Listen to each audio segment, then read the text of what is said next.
Magandang umaga po. Para naman sa ating weather update ngayong araw ng Martes, December 8, 2020.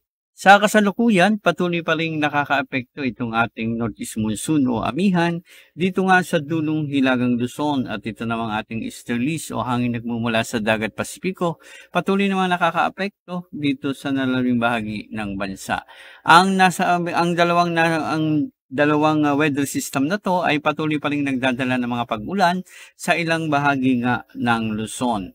At para nga sa magiging lagay ng ating panahon sa araw na to, dahil pa rin nga sa epekto ng ating amihan o northeast monsoon dito nga sa Batanes at Babuyan Island, gayon na rin dito sa Ilocos Region, patuloy pa rin mararanasan ang bahagyang maulap na kalangitan na may mga kasama pa rin mahihinang mga pag-ulan. Samantala, dito naman sa Cagayan at Isabela, gayon na rin sa probinsya ng Aurora, sa Quezon at gayon na rin sa Mindoro provinces at sa Northern Palawan kasama ang Kalayaan Island, patuloy namang mararanasan ang maulap na kalangitan na may kalat-kalat pa rin mga pag-ulan at mga pagkidlat pagkulog na dulot naman ng ating easterlies o hangin nagmumula sa dagat Pasipiko. Samantala sa Metro Manila at sa nalalabing bahagi ng Luzon, magiging maaliwalas naman ang ating panahon na may posibilidad pa rin ng mga panandaliang buhos ng ulan na dulot pa rin ng ating mga localized thunderstorms. At ang ating temperatura dito sa Tugigaraw, posibleng maglaro dito sa pagitan ng 24 hanggang 30 degrees Celsius, ganyan rin dito sa Lawag City. Samantala, mananatili pa rin medyo may kalabigan dito sa Baguio City. Ang ating temperatura maglalaro sa pagitan ng 16 hanggang 25 degrees Celsius. Samantala, dito naman sa Puerto Princesa at sa Legazpi City, posibleng umabot ng 30 degrees ang pinakamataas nating temperatura. Sa Tagaytay, ang ating temperatura maglalaro sa pagitan ng 23 hanggang 28 degrees Celsius. Sa Kalayaan Island, 25 hanggang 29 degrees Celsius at sa Metro Manila, 25 hanggang 31 degrees Celsius. At dumako naman tayo dito sa Kabisayaan. Patuloy na mararanasan ang maaliwalas na panahon na may posibilidad pa rin ng mga isolated thunderstorms lalo na pagdating ng hapon o gabi, dulot pa rin ng ating mga localized thunderstorms. Ang ating temperatura ay maglalaro sa pagitan ng 25 hanggang 31 degrees Celsius dito sa Iloilo at sa Cebu City. Samantala sa Tacloban, ang ating temperatura maglalaro naman sa pagitan ng 25 hanggang 32 degrees Celsius. Samantala, dumako tayo sa Mindanao, pangkahalatang magiging mainit at malisangan pa rin ang ating panahon. Subalit pagdating nga ng hapon at gabi, asahan pa rin ang ating mga localized thunderstorms. Ang ating temperatura dito sa Zamboanga City maglalaro sa pagitan ng 24 hanggang 32 degrees Celsius.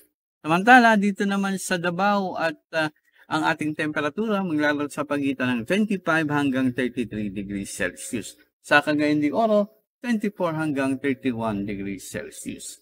At para naman po sa ating mga mangingisda, gumagamit pa rin ng maliliit na sakyang pandagat. May nakatas pa rin tayong gale warning dito nga sa baybaying dagat ng Batanes at Babuyan, ganun din sa Ilocos Norte.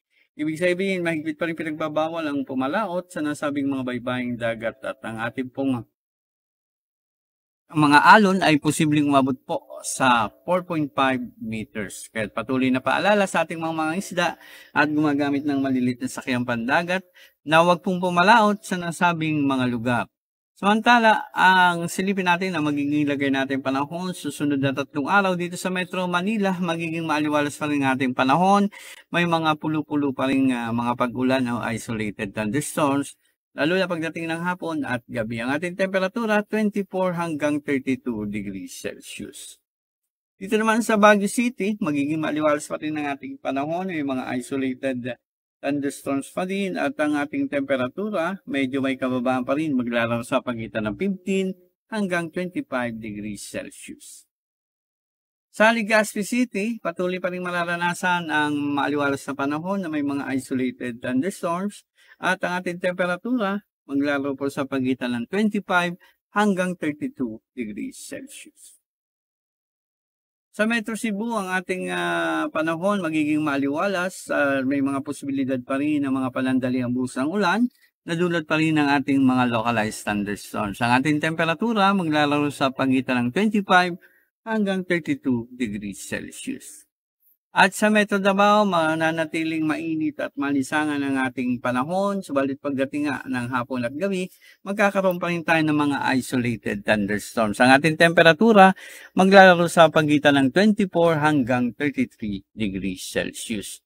At ang ating araw, inaasahang sisikat mamaya sa ganap na 6:09 ng umaga at muli naman itong lulubog sa ganap na 5:27 ng hapon. At para po sa mga karagdagang impormasyon, mangyari lamang na mag-log on sa mga sumusunod sa ating Facebook and Twitter account, DST_Pagasa, sa ating mga weather report sa YouTube, DST Pagasa Weather Report, at sa ating pong website sa bagong.pagasa.dst.gov.ph.